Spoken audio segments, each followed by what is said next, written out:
Hi und willkommen in der Demo Lounge. Heute gucken wir uns das 14 Spliff, Splitter und Buffer Pedal an.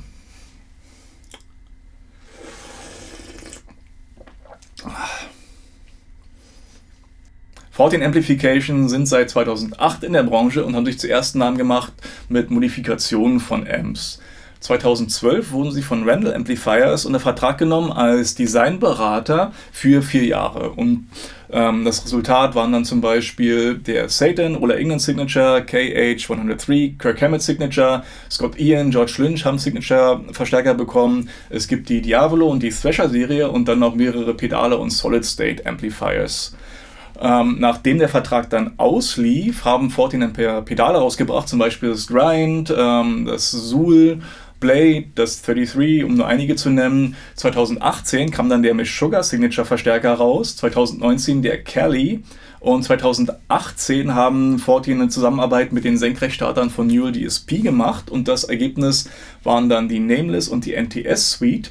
Und der Nameless ist basierend auf dem Meshuggah Amp, der NTS auf dem Natas und das sind wirklich sehr geile Plugins.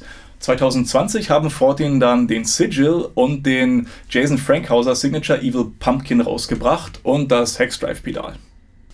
Der Spliff ist ein sehr nützliches Tool, sowohl beim Recorden als auch live. Es ist wie gesagt ein Splitter und ein Buffer und ein Splitter teilt das Signal einfach in mehrere auf, der Spliff sogar in 4 und ein Buffer sorgt im Prinzip dafür, dass das Signal kräftig bleibt und ohne Frequenzverluste über größere Kabellängen übertragen wird. Der Spliff macht wie gesagt beides. Vielleicht kurz zum Namen. Spliff, ich tippe mal, dass es einfach bloß Splitter und Buffer zusammengesetzt ist. Und im Englischen ist Spliff halt ein Slangwort für Joint auch. Und man sieht das halt eindeutig an der Grafik. Außerdem sehr typisch auch fürs 14, dass da einfach Totenköpfe überall drauf sind. Das ist eine Metal Company und da kann das auch wirklich so sein. Der Spliff ist wie alle 14-Produkte komplett in den USA hergestellt. Es ist ein stabiles Metallgehäuse.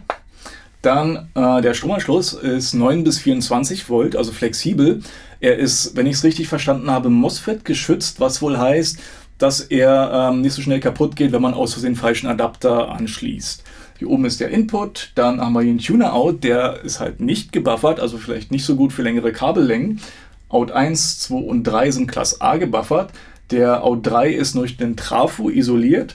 Und man kann zusätzlich noch bei ihm die Phase um 180 Grad drehen. Und beide Sachen sind wohl recht hilfreich, wenn man 2 Verstärker gleichzeitig ansteuert. Dann der On-Off-Schalter, der schaltet den im Prinzip alle Ausgänge stumm, bis auf den Tuner-Out. Okay, also hier ist Szenario 1, wie ich den Spliff einsetzen würde. Ich gehe mit der Gitarre in den Input vom Spliff, dann der Tuner-Out, geht zum Tuner. Perfekt gestimmt. So, dann Out 1 geht zum Key-Eingang vom Zool. Dazu in einem anderen Video mehr. Der Out 2 geht rüber zum Blade und dann in den Eingang vom Amp. Jetzt der ISO Out 3. Der geht in den High-Z-Eingang von meinem Interface. Und jetzt kann ich dann dadurch halt sowohl das Amp-Signal als auch eine DI-Spur aufnehmen. Oder ich nehme den Amp nur zum Abhören, je nachdem. Setup 2 ist im Prinzip gleich, außer dass der ISO-Out in einen anderen Amp geht und hier ist auch der Phase-Shift oder kann der Phase-Shift von Nutzen sein. Ich habe zu Hause bloß nicht das nötige Equipment, um das vernünftig zu demonstrieren. Jetzt ein kleiner Erklärungsversuch, wann bzw. warum der Phase-Shift nützlich sein kann.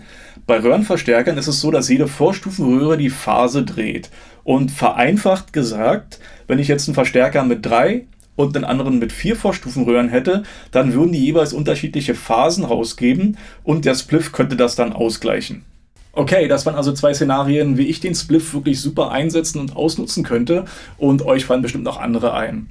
Dann danke fürs Zuschauen. Wenn euch das Video gefallen hat, dann gebt mir einen Thumbs up, abonniert meinen Kanal und drückt das kleine Glöckchensymbol, damit ihr auf dem Laufenden bleibt. Tschüss!